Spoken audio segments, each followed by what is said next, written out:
we're here in the town of Bodie and we're getting started with our Sportsmobile Adventure. We're spending a little bit of time touring this beautiful old ghost town. This thing is particularly well preserved and a joy to walk about.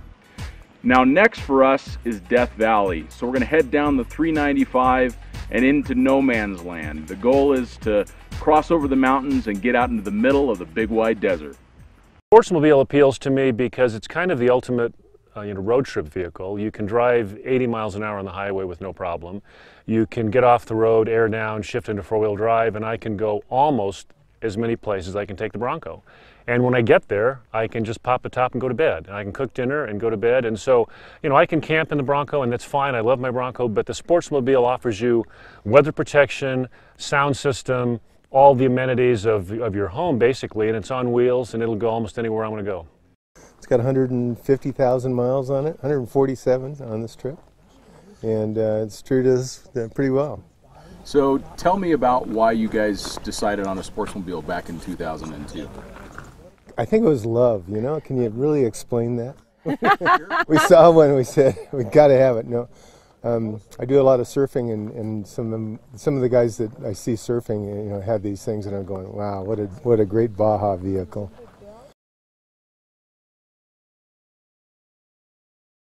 The climb up to Cerro Gordo mine is a really beautiful canyon. It's an unimproved route. It can be done in any stock four-wheel drive, but you would certainly want to use a four-wheel drive to get up there. If the conditions were loose at all, or if you ran into any moisture, it would easily exceed the traction available in the two-wheel drive truck. But it's, again, a beautiful route. You can look back down into 395 into the Sierras as you climb further up into the mountains. And then we spent the night. We got special permission to spend the night at the Cerro Gordo mine. And in the morning, in fact, it was so cold that I had just about every layer of clothing that I could find in the van put on me as we went to do a tour of the remains of the mine up there.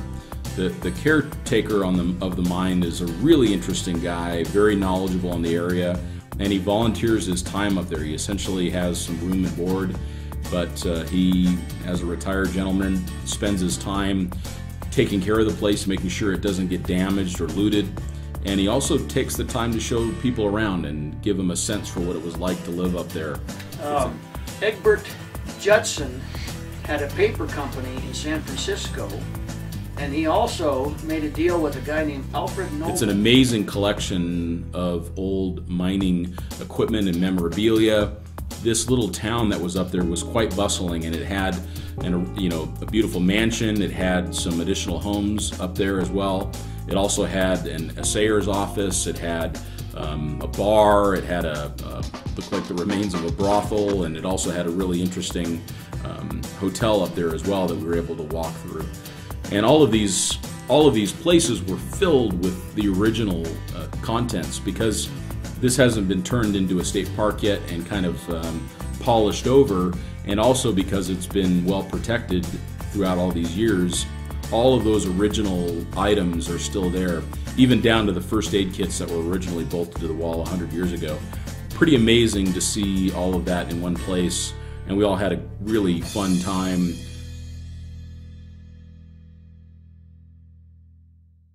I remember going up to Yosemite, and we'd always like to go in the spring because the waterfalls are just cranking and everything. So we'd go up there, but we never had reservations, that's not the Sportsmobile style. So we'd go up there and we'd cruise around, and then eventually we'd find a campsite after the ranger stations had all closed, and someone didn't show up, so we'd pull in and pop the top, and we were ready in minutes. If someone did show up later, we could pull the top down and we'd be out of there and on to the next place. But yeah, being real versatile was really nice, and just being able to go, drop the hat, we were there.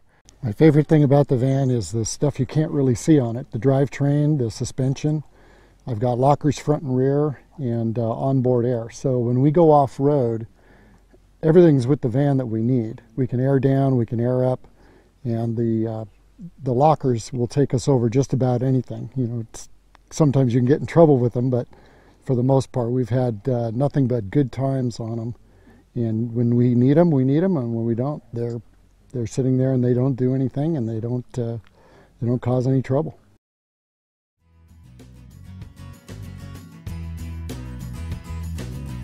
We went over the mountain range and down the eastern side and kind of traveled through this really beautiful canyon system that still had quite a bit of tree cover on it. Most of the trees in that area had been cut down through the ages to maintain the mine, but on the eastern side, a lot of the trees had either grown back or were still present, and we had a really beautiful drive down into Saline Valley. Once into the Death Valley National Park, we connected up with Saline Valley Road and continued north into the Saline Valley. And we had made the decision to put our camp, actually at an improved campground, at some hot springs in Saline Valley. And they're traditionally called Saline Valley Hot Springs or Warm Springs.